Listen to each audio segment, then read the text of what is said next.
So, welcome back everybody to Advent of Code day number 2. Last time we left off, we were just launched from a trebuchet into the sky to help fix the global snow production. So let's go ahead and jump straight into day 2.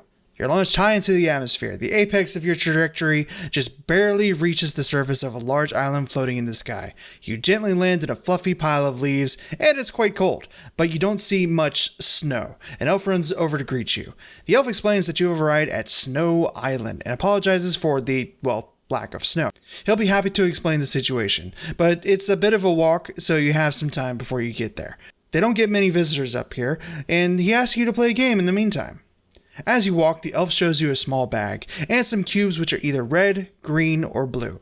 Each time you play this game, he'll hide a secret number of cubes of each color in the bag, and your goal is to figure out information about the number of cubes in the bag. To get that information, once a bag has been loaded with the cubes, the elf will reach into the bag, grab a handful of cubes at random, and show them to you, and then put them back in the bag. He'll do this a few times per game. So we'll play several games and record the information from each game, which is going to be our puzzle input. Each game is listed with its own ID number, like 11 for game 11, so on and so forth, followed by a semicolon separated list of subset of cubes that are revealed from the bag. So if we saw 3 red ones, 5 green ones, it will be listed in that sublist. So it goes ahead and gives us an example of what the code input is going to be. Okay, everything seems straightforward so far. So, the elf would first like to know which games would have been possible if the bag only contained 12 red cubes, 13 green cubes, and 14 blue cubes. So, in the example above, games 1, 2, and 5 would have been possible if the bag had these numbers of cubes in them. However, game 3 would have been impossible because at one point the elf showed you 20 red cubes, which is above the maximum number. So if you add up the IDs of the games that would have been possible, that would have been an 8. So our task is to determine which of the games were possible with this configuration of dice, add up all of those IDs, and then submit them as our answer for today's puzzle. And here is the game record for our code input. So seems pretty straightforward. Let's go ahead and jump over into the code. So just like yesterday, I went ahead and took the example that they gave us in the write-up, put that into its own module just for a sanity check to make sure our code works, and then I have the regular code output here. I also have the possible bag contents that we're going to need to check on and the raw output from the games themselves. So let's go ahead and try and build a solution here. So first things first, let's build a function that is going to process our code input.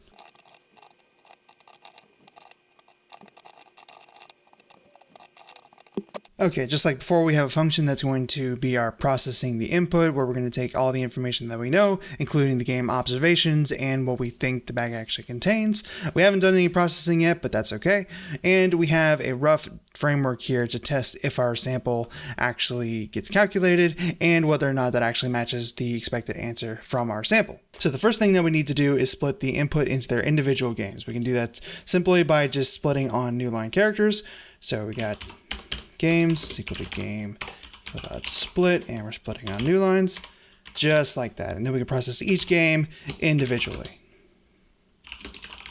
So the next thing that I want to do is I want to split the observations into 2 components. One is going to be the game info, which is going to have the ID, and one is going to have the game observations, which is going to be these right here. So let's go ahead and do that now. So we're going to do game info, which is going to be a string, and game observations, and we're going to split this game on the colon, since we know that that's going to be present in every string. Next, we're going to need the ID. So let's go ahead and do game ID is equal to, and this is going to be an integer, game observations, and since we know that the string is always going to have this game before the number, what we can do is we can index on that. So we do length of that, and we're going to collect the whole string. So that should just leave just the number itself. So let's go ahead, just print out the game ID for now, just to make sure our assumption is correct. And let's go ahead and run the code to make sure there's no errors. Whoops, I'm running the wrong code. Oh, I did the wrong one. I meant to do game information, not game observations. So now this should give us the proper ID. So let's go ahead and run the code again. This should work as expected. Yeah, so now we're just getting the straight IDs from each line, and we're storing them in game ID as an integer object. So that's all well and good. Let's go ahead and move on to processing the game observations. All right, so let's get rid of this debug print line statement.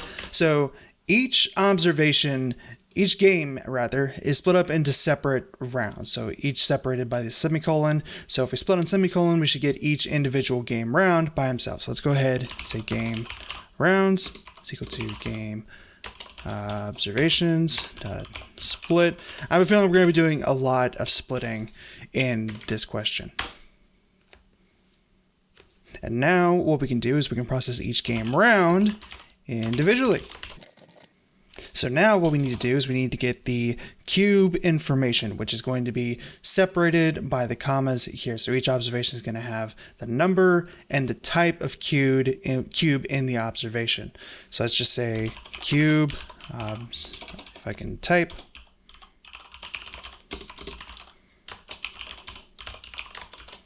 Split on the comma, and then we can process each of these individually as well. This is getting very nested. I'm not liking how nested this is becoming, but that's okay for now. We can probably clean this up a little bit later if we feel so inclined. So the next thing we're going to split on is spaces. So we're going to have the number of cubes and cube type, which is going to be split on the cube observation, just as a space. So let's go ahead and do a sanity check and run this now. This shouldn't cause any errors. And it did. Why did it do that? Oh, I see what it was. Okay, there's an empty space in the front of it. That's what it was. So if we just go ahead and just discard that first one, then this should work. Yes, that worked just as we expected. Great. So now we have the number of cubes and the cube type for each game round and each game observation.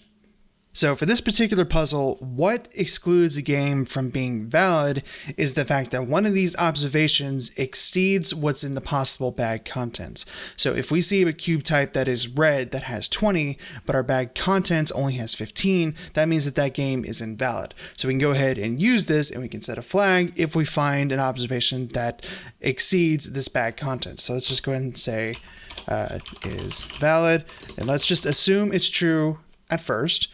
And then we're going to compare this observation to what's in the bag contents. So if, there we go. So we're going to compare the number in the bag contents to the number of cubes. And if the number is lower than the observation that we're currently looking at, then that means this entire game is invalid. So now what we can do is, after we're done processing all of that, we can say if is valid, and then we can add the game ID to our sum. And just like that. And that should be enough to solve this puzzle. Let's go ahead and make sure this code runs, and it doesn't run. Oh, that's because we're not casting this to an int. So let's go ahead and cast this to an int. Let's try that. There we go. And so now we've actually solved the puzzle for the sample input. Let's go ahead and try it on the actual contents of the puzzle. Okay, moment of truth. Let's try it. Dang. Oh, because I got it backwards. Whoops. I tell you, all these little mistakes are going to kill me, man. Okay, so we have a proposed solution of 2,600. So let's go back to Advent and Code and plug that value in. Moment of truth. All right, we got it correct. So we are moving on to part 2. So continuing on our journey, the elf says that they've stopped producing snow because they aren't getting any water. He isn't sure why the water stopped. However, he can show you how to get to the water source to check it out for ourselves. And it's just up ahead. As we continue our walk, the elf proposes a second question. In each game we played, what is the fewest number of cubes of each color that could have been in the bag to make this game possible? So for example, if we take the sample input that we had before, in game 1, the game could have been played with as few as 4 red, 2 green, and 6 blue cubes. If any color had even 1 fewer cube, the game would have been impossible. The elf then moves on. The power of a set of cubes is equal to the number of red, green, and blue cubes multiplied together. And so the power of the minimum set of cubes in game 1 would equal 48, because that's all these numbers multiplied together. And they go ahead and break down the other games as well. Adding up these 5 powers produces the sum of 2,286. And so now the goal for part 2 is to find the minimum set of cubes that must be present for each game to be valid, calculate their power, and then add those powers up into one final number. And that is going to be the answer for part 2. Okay, so this one isn't too bad. Let's go ahead and hop back into the code here. We're going to make a new file for puzzle 2, and we can just keep going from where we were before. Actually, you know what? I did forget something. So since we're using the same sample as we did in part 1, all we need is this new sum so that we can compare it to our sample output here. And the sample info is going to be the same for the game info. So let's head back into puzzle 2 and let's import that new one. Let's go ahead and do puzzle 2 sample answer. And since this new one is asking us to calculate the minimum number of cubes possible for each game, we actually don't need the sample bag contents anymore for each one of these problems. So we can go ahead and get rid of that. And just like that, we're ready to rock and roll. So to start off with, we can go ahead and get rid of this invalid. That's also not needed. So for this one, we need to keep track of the fewest number of each dice that we've seen, which is going to be the maximum in each observation per game, because that means that we have to have at least that many in order for the game to be valid. So let's go ahead and keep a lookup of the dice that we've seen. So let's say max dice values. And now in our loop, what we can do is first we need to make sure that this particular cube is in the lookup. So if cube type in. Okay, so if we haven't seen the observation at all, we can just do max dice values, cube type is equal to number of cubes. So if this is the first time that we've seen this particular cube color, then we just record the number of cubes as the maximum value that we've seen because, well, it's the first one we've seen. I don't know if you could hear that, but that was a really loud motorcycle that went by my apartment. Holy crap. Anyway, if we've already seen this cube type before, we need to do a little bit different process. So max dice values, cube type, and this needs to be the maximum of the current observation number of cubes and the value that we previously saw. So we just take this lookup, put it here. So now we'll take the maximum of either of these two values. So this way we're always storing the maximum number of cubes for each cube type. So now that we got that, we can get out of this loop here. We can say the power, which is going to be equal to 0. Actually, it can't be equal to 0. Power is equal to 1 because we're going to multiply each of the powers together, and we don't want it to be 0 because we don't want it to 0 out. So now let's go ahead and do 4. All right, so for every color that we've seen in this game observation, we can get the number of dice. So for that color, and I cannot type for some reason today, just like that. And then we need to multiply power with this number of cubes. Then once we've done that, we need to add this to our sum. And that should get us the value we're looking for. And it does not. Why does it not?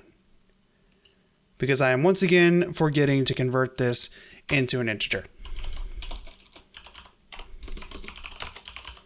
There we go. There we go. So we got the correct solution on the test case that we had before, and now we have an actual value that we can submit into Advent of Code to see if that actually works. So, moment of truth. Let's see if we got it right. And we got it right. First try, baby. We got another gold star, and we're one step closer to restoring the snow operations. And that is going to wrap up day 2. We solved the puzzle. The code is definitely not pretty, but it gets the job done. And I'm sure if we wanted to actually refactor this and make it into a better solution, we can. But you know what? I think I'm satisfied leaving it just as it is today. Maybe leave this as another challenge for later on. But that will do it for day number 2. Hope to see you guys tomorrow for day number 3 of Advent of Code.